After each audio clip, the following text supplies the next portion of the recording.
You say Warren's best performance in the 2018 midterms was one of the weakest for a Democratic Senate candidate, even though she won by 24 points. Explain that. What stands out to you about those numbers? Well, the fact is Massachusetts is a very blue state.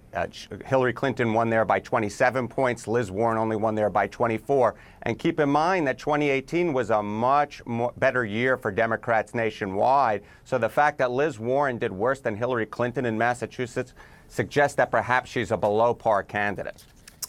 Let's talk about her, the CNN poll from earlier this month, showing that she is fairly low on the list of frontrunners and Democrats' choice for their nominee. You look at this full screen here.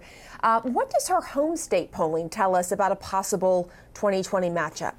Yeah, so usually if you look at people's home state polling, you would in fact see that they are well out ahead. You know, if you look at Joe Biden's polling in Delaware or Bernie Sanders' polling in Vermont, they both poll particularly well in their home states.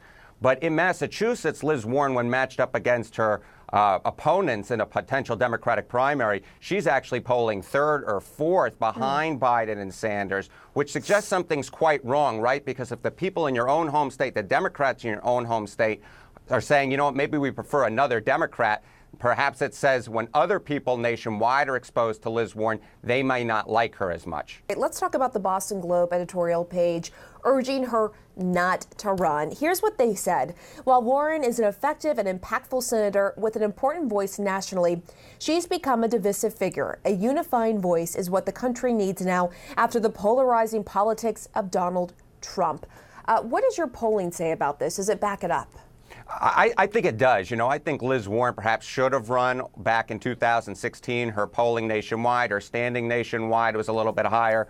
But obviously, if you look at the polling now, what you tend to see is that Liz Warren's favorable ratings are not that high among the general population. And of course, remember, winning a Democratic primary is just the first step in winning the presidency. You then have to go on and win a general election. And Liz Warren, her very liberal record, combined with the fact that Donald Trump has already gone after her, has made her a very divisive figure nationwide, at least in mind of the public. And so I think that's what that Globe editorial is getting at.